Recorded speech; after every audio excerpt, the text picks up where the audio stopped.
Okay, so that is data gathering instrument. So we have the questionnaire, surveys, or other tools. Okay, type of data, basically, yes, we present it in the form of tables.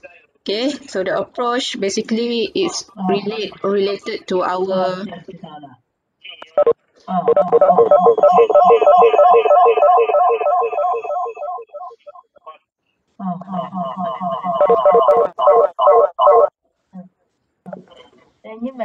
yeah, there's a background sound. Who is it?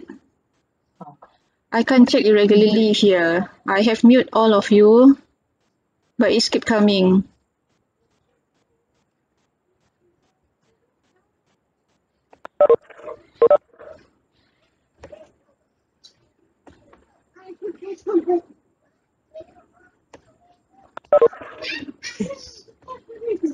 Okay, stop already.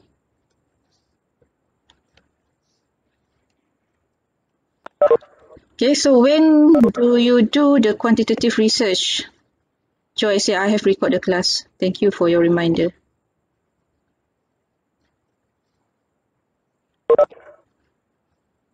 Okay, which is aims to find out the answer to an inquiry through numerical evidence. Okay, basically those who are in economics, okay, economics or else mathematics, or some of you maybe do the quantitative mixed method, quantitative and qualitative research. Okay, it depends on your research question, your problem statement as well, and then your objective, your research objective as well. Okay, or some of you who are planning to do or planning to have this mixed method. Okay, sometimes they use the qualitative research at the beginning to uncover or to look up, okay, for the next objective. Then he or she will use quantitative research at the end of the design process to measure improvement or else to prove, okay, in terms of numerical. Okay, for example here, which is the French sociology, okay, followed a typical arc to the narrative research by first investigating economic class in an open-ended fashion. So once he established what he thought was going on, he tested these ideas with large surveys. So basically, yeah, this one of the example which have been which has been common uh, done, okay, in research design, okay, which is the mixed method. Okay, so you can do it as well, but you have to refer to your supervisor first. But for the main activity for this quantitative research, it must be suited with the testing of hypothesis. Basically, we once you have your research question, then you have to highlight the hypothesis. So that hypothesis will be your objective as well, and then that will be answered, okay, in the chapters.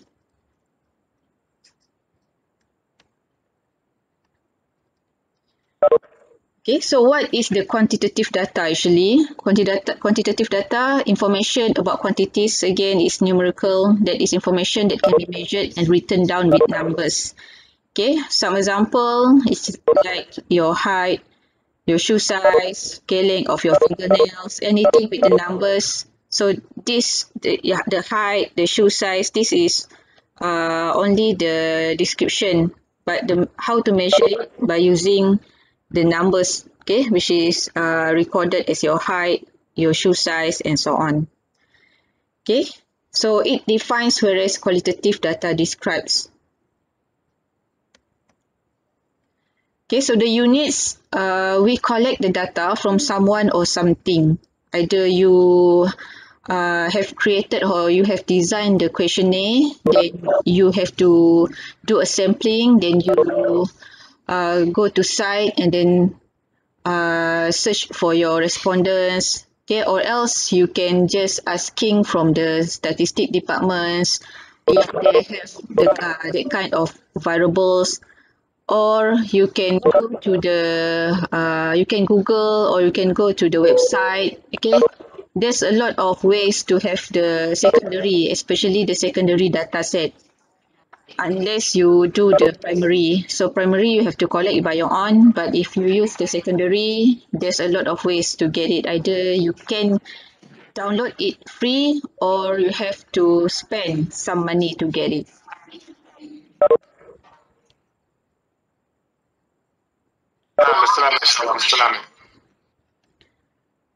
Okay, so example from schools or department, as I mentioned before.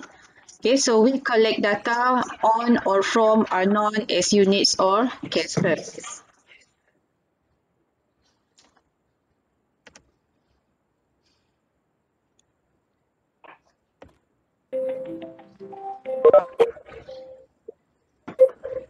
Halo Surati. Baik.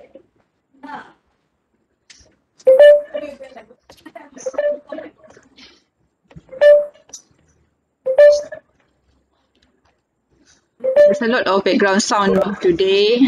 I'm not sure how to do this.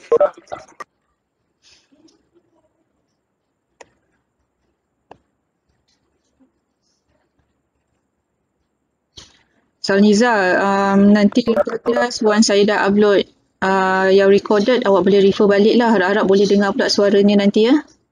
Okay. Okay, so the variables, the data that are collected from the units are known as variables.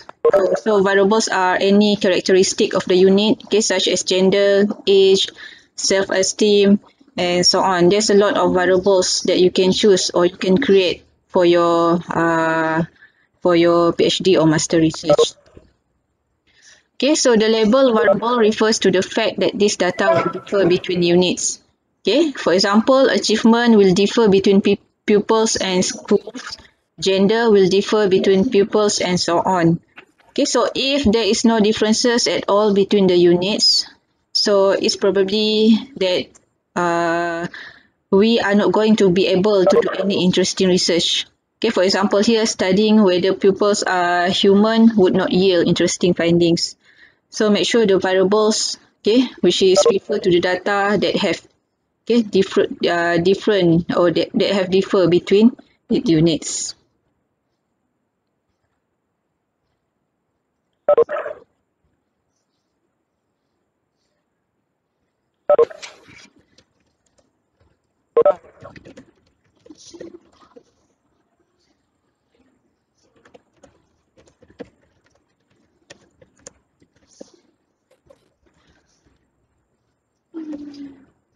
Okay, so this quantitative research design is the standard experimental method of most scientific disciplines.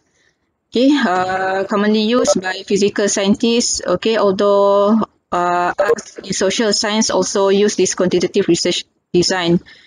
Okay, for those in education, economics. Okay, so we all know or we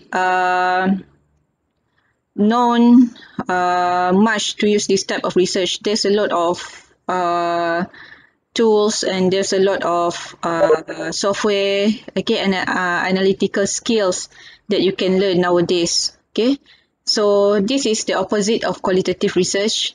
Okay, so if quantitative research plays with the numerical data, but the qualitative is basically on the data or the content is much subject. Okay, so the quantitative experiments all use a standard format, okay, with a few minor interdisciplinary differences of generating a hypothesis to be proof or disproof. Okay, so basically in economics, we have this kind of hypothesis and when we have this, basically economics, we use the secondary data and then we come out with this hypothesis which is created by using the objective.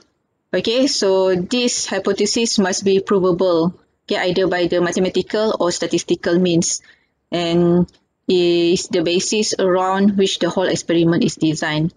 Okay, it's not in economics only, but they're also in social science, okay, in mathematics, okay, also in physical scientists, even though they are in laboratory, but once they have the data, they have to analyze. Also, they use this quantitative research design.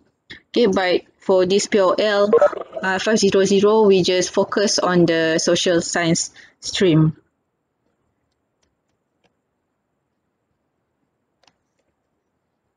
Okay, for this quantitative research design, we have 4 main types, which is the descriptive, correlational, okay, then quasi experimental, and then experimental research. Okay, basically we do sometimes we do the descriptive together with the correlational and the quasi experimental. Okay, and then basically this number 3 and number 4 actually is like a true experiment, but basically it's differ in a few terms. Okay, for the descriptive research, it describes what exists and may help to uncover new facts and meaning. Okay, so the purpose is to observe, okay, to describe, and to document aspects of situation as it naturally occurs. Okay, basically it's just like we just want to look at the surface but not in depth. Okay, which is involve the collection of data that will provide an account or description of individuals, groups of situation. Or else if we can if you have looked at the questionnaire, which is the section A, sometimes we ask the respondent background. Okay, that is only the surface. Okay, only want to cover the population or else you just want to know your respondent. Okay, you group them by age, you group them by gender. So this is the descriptive research. Okay, so instrument used to obtain data include questionnaires. Okay, we have the interviews as well, which is only the closed questions, and then the observation. Okay, for example, the checklist or etc. Okay, so the characteristics of individuals and groups such as nurse, patients, and families may be the focus of descriptive research.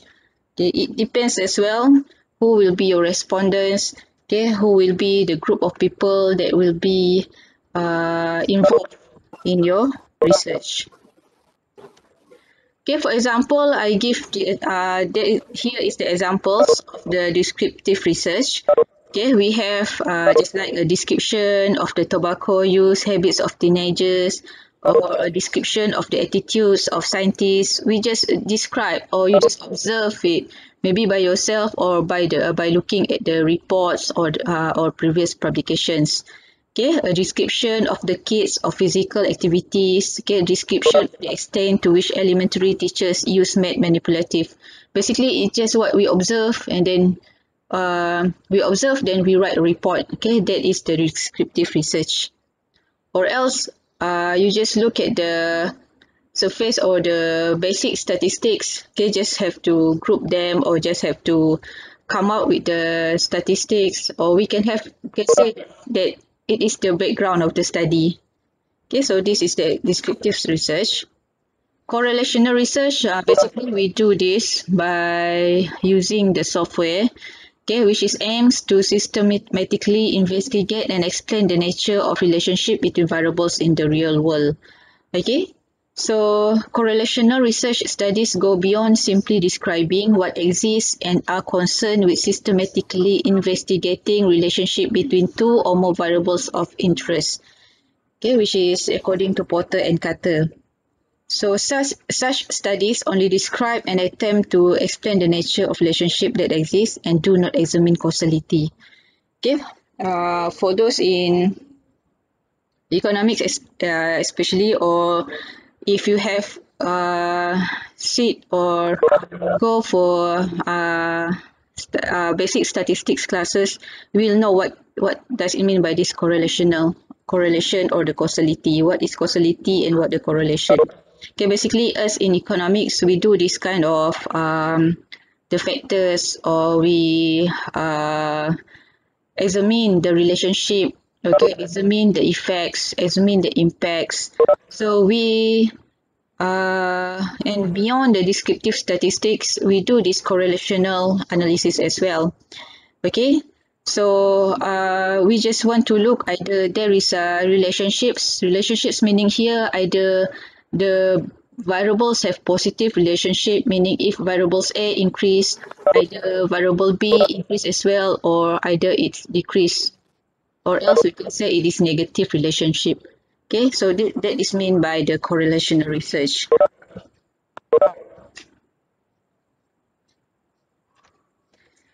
Okay, for example of this correlational research, okay, which is the relationship between intelligence and self-esteem. So basically, once you know that one of the chapter is one of your research chapter related to this relationship, we have to come up with the variables. Okay, which variables that you're going to use, either is measurables or not.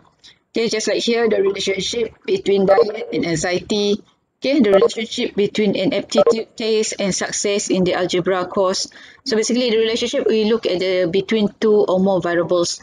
Okay, for example, here we just have two variables. Okay, the relationships between the types of activities used in math classrooms and student achievement.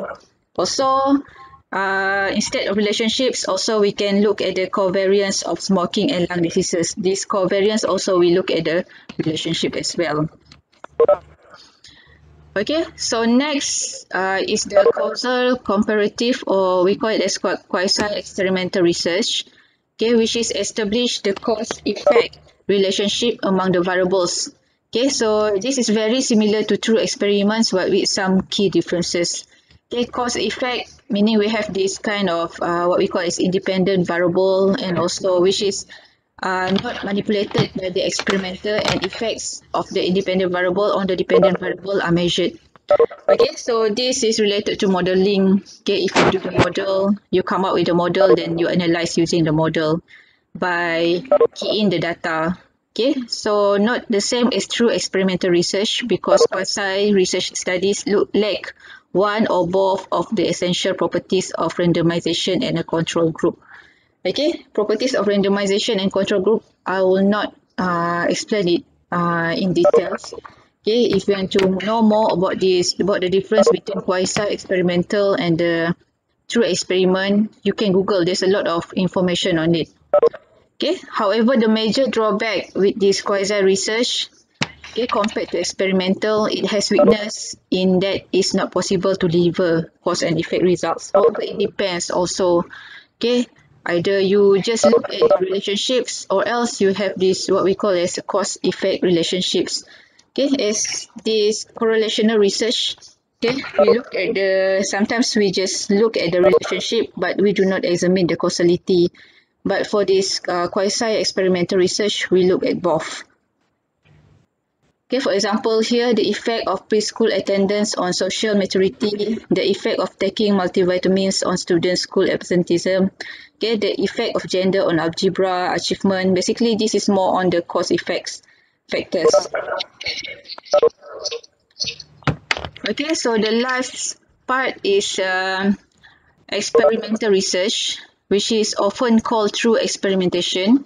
Okay, which uses the scientific method to establish the cause-effect relationship among a group of variables that make up a study. Basically, this is for those who are in science stream. Okay, so basically they are involved in this laboratory study.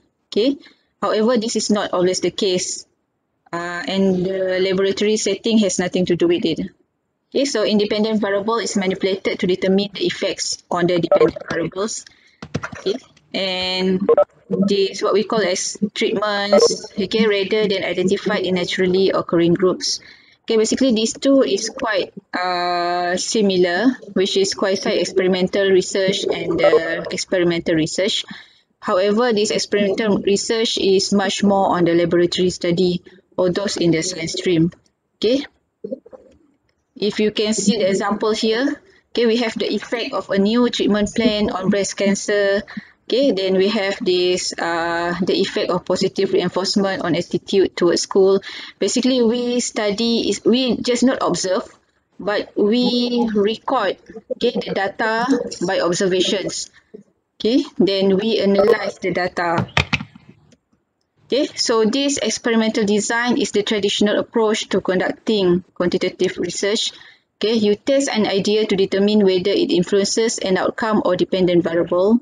However, in this experimental research, what you have to do first is to come out or to decide on an idea, okay, with which to experiment, and then assigns individual to experience it, and then determine whether those who experience the idea perform better on some outcome than those who did not experience it. So this is what we call as treatment and control group. Those in treatment or those in control group. Okay, so again, okay, basically this is those who doing the experiment work or those in the laboratory work. Okay, you have some respondents, okay, which as I remember, during my study in UK, there's a group of students. Okay, they search for students who can join their or who are willingly, okay, to be a respondent for their I can't remember what is the basically it's just it's like a software or it's like an apps. Okay, so you have to be there at specific time, okay, before and after, so they will collect all the information. Okay, so that what we call as the experimental research. Or you participate in any experiments, okay, or any just like those who are in uh, who are in uh, what can I say? Yeah, who are in the treatment, okay, who are willingly to get the treatment before and after. So they will be, okay, they will be part of this experimental research respondents. Okay. And also here, okay, you can see here the effect of a systematic preparation and support system on children who were scheduled for surgery on the amount of psychological upset and cooperation. So basically, this is on more on the uh, medication or on the medical professions. Okay, as shown in this table 1, which is the quantitative research designs. Okay, so basically from these four, they are divided to two, either non-experimental designs or experimental design. Okay, so the non-experimental designs, we have this descriptive or correlational, okay, which is the descriptive, which we only have little is none, okay, about the phenomenon. So basically we use who, what, when, where, how many, how much, and they just want to answer the questions, okay, without any elaboration or any explanations. Okay, for example, what are the characteristics of X? Okay, usually for PhD research, okay, sometimes we come up with the 3 or 4 objectives. Maybe first objective is our research question is related to what are the characteristics, what are the factors, okay, what are the effects. Okay, so that will be the descriptive design, descriptive research designs. Then we have this correlational as well, or else we call it as either is exploratory, okay, or it is explanatory in nature. Okay, so for this correlational, from the descriptive, we just learn the surface, but for this correlational, we build on existing knowledge, okay, or we can propose the relationships, okay, and for this correlational, the questions include why and how usually. Okay, so for example, how factors, okay, how these X are related to Y, okay, how this variable A, okay, are related to variable Z and so on. Okay, for these experimental designs, because these true experimental research and quasi-experimental, they are close to true experiments. Okay, so which requires considerable prior knowledge. Basically, those must have the adequate knowledge before they can proceed. Okay, test predictive hypotheses or theories. Then predictive questions address the effectiveness or cause and effect of X and Y. So basically, they have this what we call as a treatment group and the control group. Okay, so for example, is there a change in X when Y is manipulated? So if you can see from the descriptive, correlational, and then this quasi-experimental, there are steps. Okay, you start with surface and then you go beyond it and then you have to go in depth. Okay, sometimes we do all this in one research. Okay, so this is just the basic information on this quantitative data. For those who are having the basic statistics subjects, you already know, okay, what is the discrete, what is the continuous data, categorical and ordinal data. Okay, for example here, okay, the discrete data is in whole numbers. Okay, for example, we have 40 age, okay, which is where we have the 47. Okay, the continuous data measures on a continuous scale, which come with this 47 point. Okay, when we have these decimal places, we call it as continuous data or continuous scale. Okay, this categorical data, which is the descriptive. Okay, there is no ordering. Okay, categories or preferences. Okay, category, either you put age in category. Okay, income category. Okay, so that is the categorical data, also known as descriptive data. Okay, and then ordinal data that has some kind of ordering like age and income level as well. Okay, sometimes categorical and ordinal, they are similar, okay, in terms of the numbers reported. Okay, next I move to the sampling methods. Basically, those in doing the quantitative research design, okay, uh, before you finalize your questionnaire, and then before you finalize your methods and your models. So you have to make sure you have done your sampling methods, who will be the respondent, especially for those using primary data set. Okay, if you use secondary, you can just download it or you can get it from any department. However, for primary, you have to make sure who will be your sample, who will be your group of people and who will be involved in your sampling. Okay, so what is your population of interest? Okay, it's again depending on your research. Okay, either it will be population, okay, population which is age under 50, okay, maybe age under 60, or labor uh, which is in tourism industries. Okay, either your respondent or your population will be school children, okay, women, maybe for specific race, okay, just like Indians, Malays, Chinese or others. Okay, it can be anyone or anything.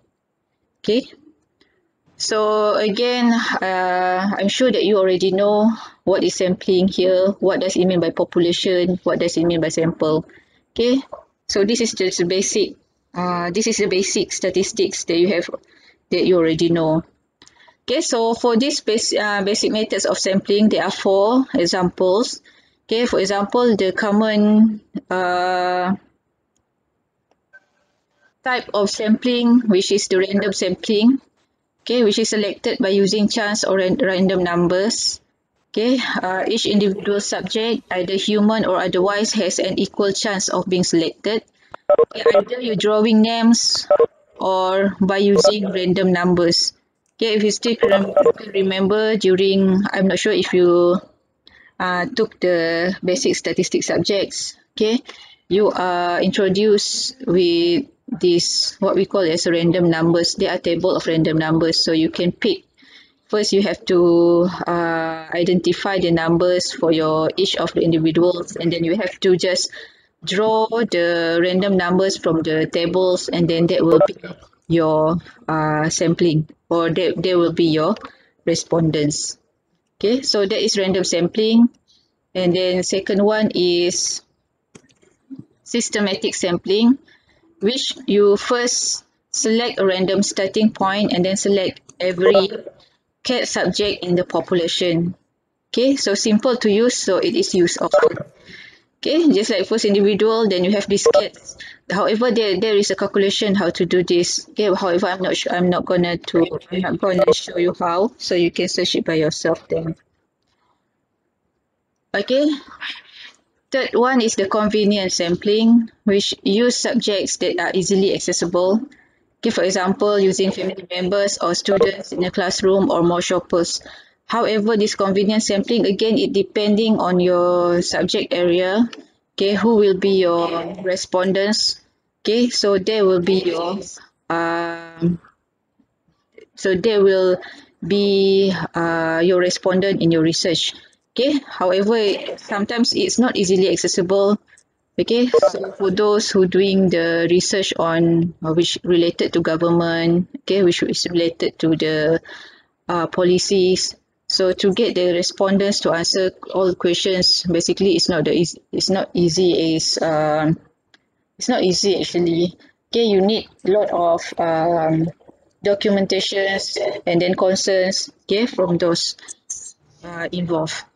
Or else, okay, the quite common as well, which is the stratified sampling, okay, which is divide the population into at least two different groups with common characteristics, then draw some subjects from each group.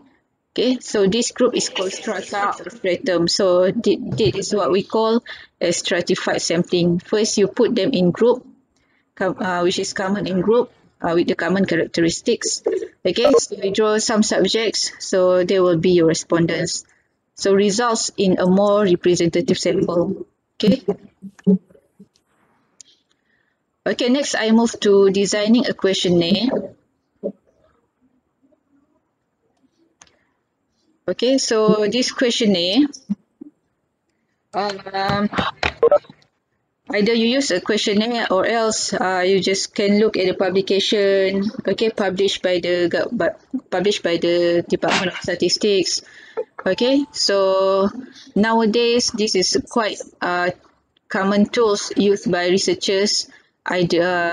Because nowadays to have a secondary data is not free of charge. Okay, mostly we have to pay. Okay, as I remember in 2010, uh, okay, when I'm inquiry the Department of Statistics in Malaysia to get not more than 10 variables, I have to pay 10,000 ringgit. So I'm not sure how much it's now. So it's quite expensive to have this kind of secondary data. So basically, again, it depends on your research area and what you're going to study. Okay, so this is one of the option. Okay, this is one of the option that you can have where you can design your questionnaire.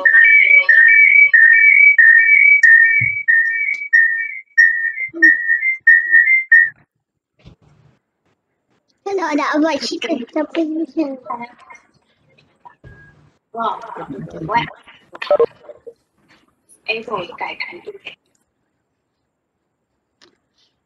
Okay, so this questionnaire can be a research tool for data collection. Okay, usually a set of structured questions for which answers can be coded and analyzed quantitatively.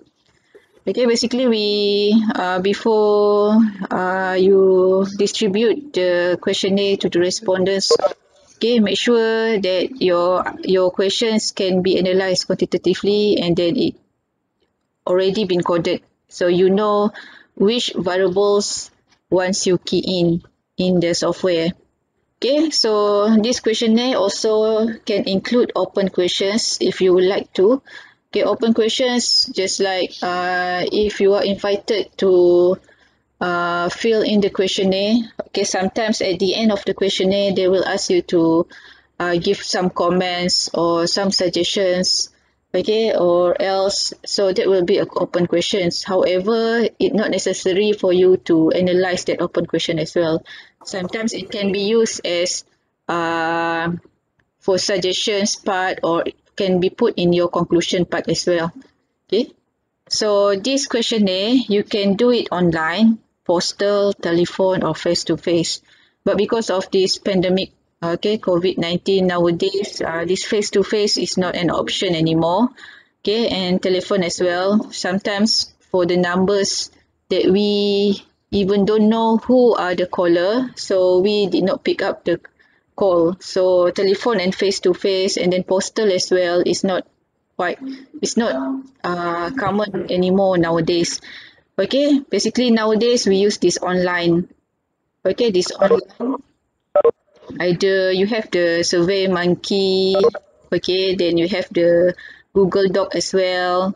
Okay, there's a lot of tools, or there's a lot of ways how to distribute your questionnaire. And sometimes students they will email, okay, those who do the research which involve the government staff, so they just email them and then ask for them to fill in the questionnaire or fill in the surveys. Okay.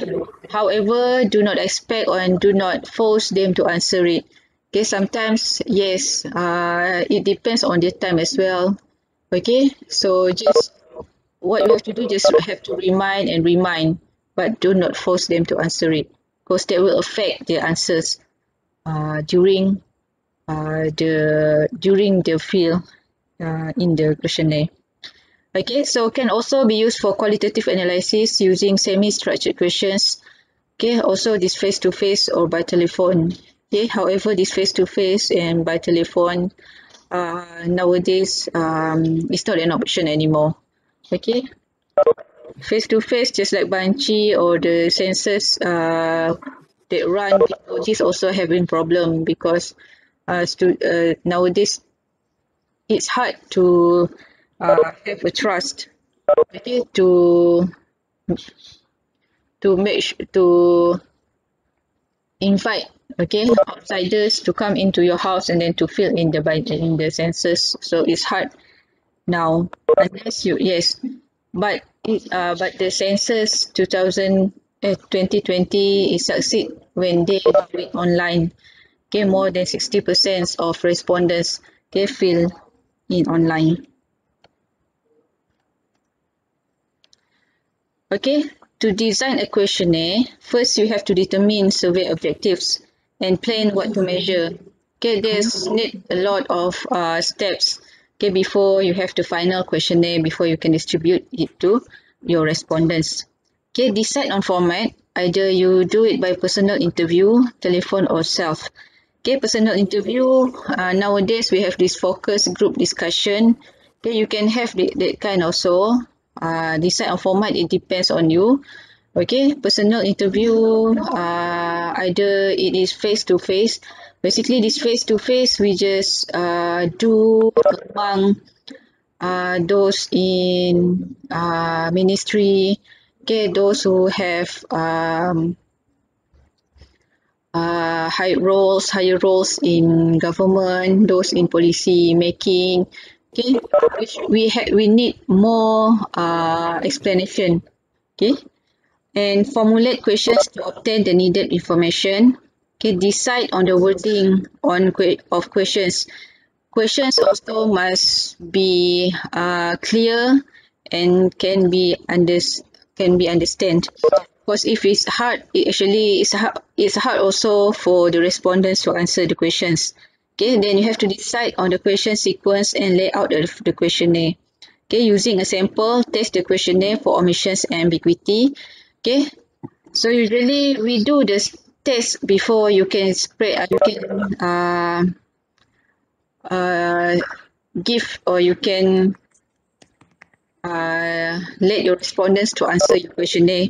Just make sure to test it first. Either you can use your friends, okay, those respondents which is in your, either you use your colleagues, okay, or else someone that you know that can give feedbacks regarding the questions, and then correct the problems, pretest again if necessary. Okay, so it needs very few steps before you can finalize the questionnaire, then give it to your respondents.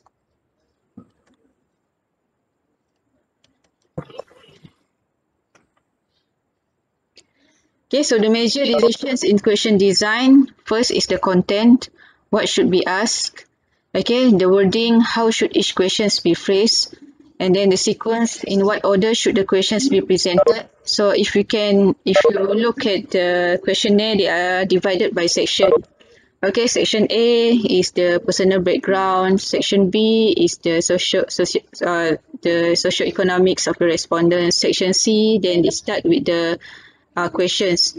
Okay, so basically that is the sequence, okay, of or the layouts of the questionnaire, and what layout will best serve the research objectives. Okay, basically your research question.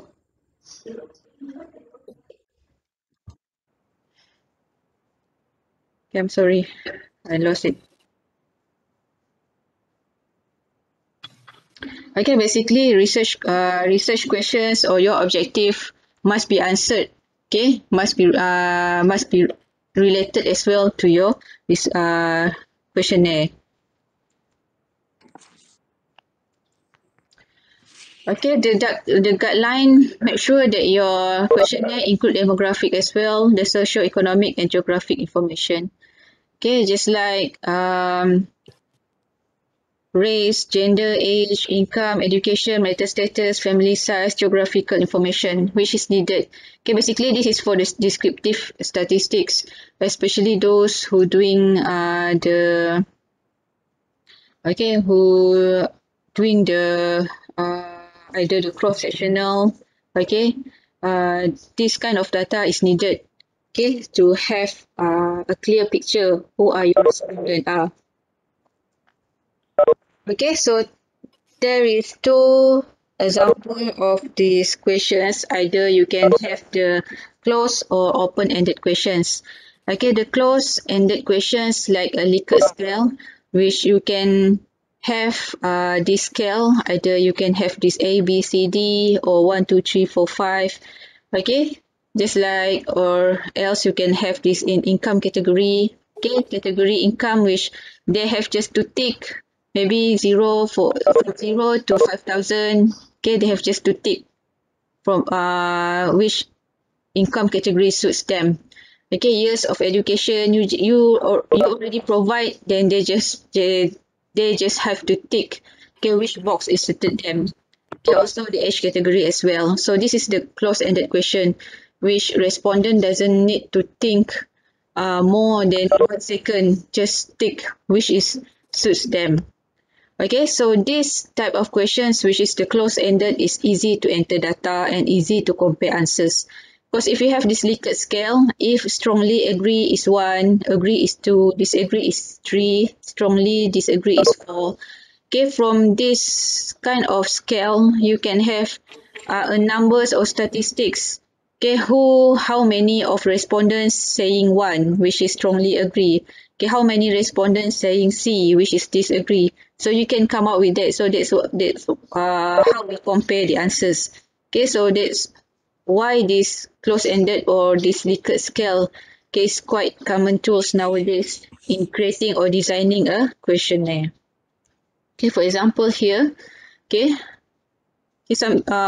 first we just have to come up with the questions, rate your level of agreement with each statement. So your respondent only tick which is applicable to them, okay, which is suits them. Okay, so this is an example of this Likert scale, or else you can have number 1, 2, 3, 4, 5, or A, B, C, D, E up here. Okay, so next is the open-ended question. Okay, this is the participants on voice. We can force them. Okay, if they want to answer A, just make sure that they write A. Okay, you can answer them. You can force them to answer B or to answer C and so on. Okay, which is doesn't impose researchers' categorizations. They don't have any category, but they are free. Okay, your respondents are free to write anything, to answer anything. Okay, which is confounded with language or verbal skills. Okay, and make sure to have your answers and create your questions where you can get the answers correctly. Okay, for example, answers sometimes are not reliable. Okay, for example, your questions is how is your marriage? Okay, so some of respondent will just answer, okay, I guess. So this is kind of answer that we basically, how do we test this one? Okay, how do we use this kind of answers in our research findings? So make sure that you create the questions that can be answered correctly, that can be used, okay, as findings in your research. Okay. However, this open-ended is difficult to analyze. So that's why each time you are invited to fill in the question, the questionnaire. Okay, there will be the last part of the questionnaire. They will ask you the comments. Okay, just only one or two questions. The comments and then the suggestions. Okay, how you want to rate. Okay, the comments and then the suggestion for the further. So basically this the last part they just want to look they just want to have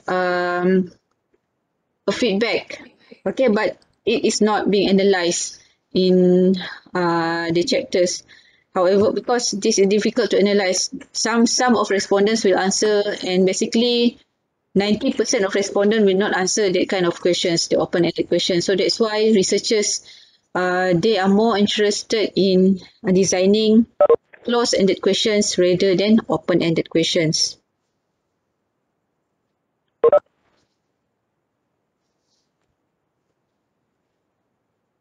Okay, for these open-ended questions, what you have to do and don'ts. Okay, do ask a lot of what, why, and how. Do ask to elaborate answers. Okay, do make them feel comfortable. Do ask for explaining the example. Questions should be short and crisp. Okay, so it must be clear. Usually it must be clear and short, and be an active and patient listener. Okay, basically this is for if you have face-to-face interviews. Okay, but don't ask a broad and lengthy question to avoid confusion. So that's why your question must be short. Okay, short and simple and must be clear. Okay, don't encourage lengthy answers to every questions. Make sure they answer the question directly if you have these open-ended questions in your questionnaire. Okay, don't give prompts. They are free to answers. Don't force for answers. If they are not willing to answer, you can force them to answer. Okay, and don't interrupt while respondents are answering. Okay, if they have questions, you can answer, but don't ever interrupt while they are writing or while they answers.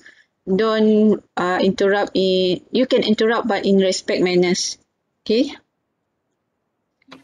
Okay, so this is the status for the examples of these open-ended questions. Okay, you may use this. What would you do if? Okay, what do you think about? Okay, how do you feel about? How does? Okay, so we have what, why, how. You can have all these kind of questions. Okay, asking in your questionnaire.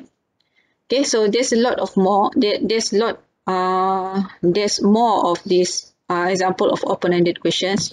However, it must be related to your research question and your objective as well. Okay, so basically this close-ended, you give already the answers, so they just choose or pick which one.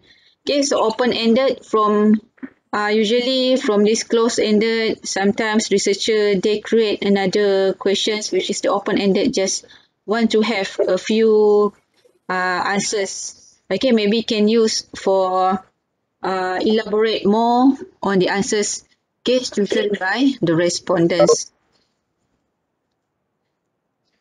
Okay, things to avoid in designing your questionnaire. Okay, make sure you use a simple, direct and conversational language. Okay, sometimes our respondents, okay, they did not good in Malay or did not good in English. So you can provide 2 languages or 3 languages. Okay, make sure that your questionnaire is not embarrassing, sensitive or threatening questions. Okay, so that's why we have in research we have this what we call as ethical issues. So avoid this embarrassing sensitivity, okay, especially related to religions, races, and so on. Okay, ambiguity words such as often, occasionally, usually, regularly, frequently, many. Okay, we usually use this word. Okay, usually, regularly. okay, should be used with caution, because if these words have to be used, their meaning should be explained properly. Sometimes it's just like similar often, just like similar to frequently. Okay, so if you want to use this kind of word, okay, you just use one word across the questionnaires. Okay, occasionally, many, sometimes we are confused, okay, with this kind of words. Okay, and avoid long-worded questions. Again, it must be short, okay, and simple and easy to understand. Okay, so this is on the questionnaire. Okay, so the next two last slides is on the software features for this quantitative. Okay, so software features for this quantitative data or quantitative research designs. Okay, there's a lot of features, which is we can have this ANOVA, or we call it as analysis of variance, and also you can have this regression as well. Simple regression, multiple regression, you can have it. Okay, you can just key in the data and then you can run. There's a lot of software that can use freely, or is provided by USM as well.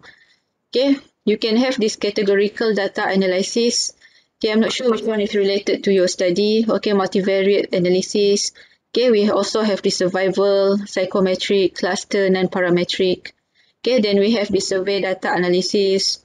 Okay, compare data against common distributions and imputation for missing values. Okay, all these features also for these missing values as well is provided. Okay, is in the software nowadays. So you just have you got to have a knowledge on it. Okay, to make sure. Okay, so this quantitative analysis software. Okay, for example here, okay, maybe this is just a few. Okay, maybe you know more than this. Okay, so we have SAS, or statistical analysis system. Okay, SAS and SPSS is quite similar with these two. Okay, however, in social science, okay, it is popular with this statistical package for social sciences. Okay, which is SPSS. It is user friendly and it is easy to understand. Okay, also we have this project R. I'm not sure what is project R actually. However, there is one of the computational software as well. Okay, which can be used in finance and economics as well. Okay, then we have this Stata. Stata needs during my PhD I'm using Stata, but it's not all the commands that I know, because I'm just use the cross sectional data, so I just run for the bivariate method. Okay, bivariate analysis using Stata. But Stata also nowadays is quite common software that you can use rather than SPSS, especially for those in economics background. Okay, also Stata, also we have eViews, especially in economics or econometrics. Okay, we use these eViews, which can use time series data. Okay, also panel data as well. However, eViews, which is provided by USM. USM, we have this SPSS, we have this data, then we have this eViews. Okay, in USM as well. And also we have this PLS SEM or AMOS. Okay, which is this one also is quite popular among students in USM. Okay, however, you have to, there's a lot of, okay, there's a lot of workshop, okay, organized by USM for this PLS SEM AMOS. Usually this is the semi-structured. It's like you can use it for examine the factors. Okay, then you have the R-squared for each of the variables or for each of the measurements. Okay, it's quite interesting, this PLS SEM. I think in USM, workshop organized by Professor, I can't remember his name, from School of Management. Okay, he is very expert in PLS SEM and AMOS. Okay, in school management. If you come from school management, I think Professor, I don't remember his name. Okay, and also the last but not least, we have Microsoft Excel as well. Okay, if you are not good enough in SPSS and if you have to analyze basic statistics, just like mean, okay, maximum, minimum, and then skewness, kurtosis, standard deviation, standard error. Also, we can use Microsoft Excel. Okay, so we use Microsoft Excel before this SAS, SPSS exists. Okay, in our world. Okay, so I think that's all from me for this part 1. So next part 2 will be continued by Dr. Tang, and he also will explain on quantitative data analysis, measuring or particularly in economics because his background in tourism and economics as well. Okay, so I will open the session for the Q&A if you have any questions. Yes, first of all, Prof. Ramaya. Yeah, Prof. Ramaya. Thank you, Prof. Ramaya. How to register? Basically, School of Management will open or will uh, have there will be a poster, I think, or there will be email. There will an email. Okay, your supervisor will know about it. Okay. So any workshop organized by School of Management, all the staff will have it. So your supervisors, you can ask your supervisor and they are willingly to send you to the workshop. Okay. How can we get access to SPSS? SPSS, you can have the code activated. You can send an email to to uh, Center of Communication. I think communication. I can't remember the name again. Okay, so you can refer to the what is PPKT.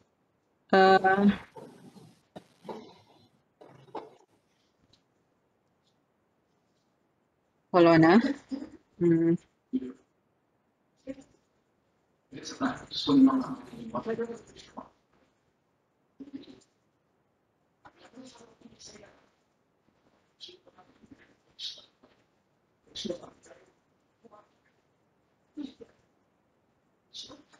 Okay, there is a center, USM.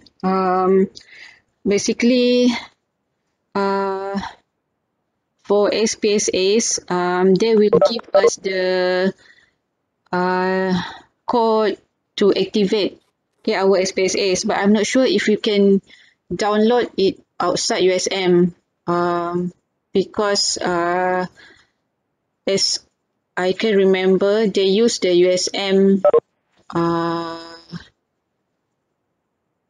link or internet, or I'm not sure about that. But I think they use USM intranet to make sure that you can download, and then there is a code to activate. Okay, but you can check it from the center. I can't remember the name of the center, but you can refer to that Center of Knowledge, Communication and Technology in USM. Okay, they will have a guideline in getting the SPSS software.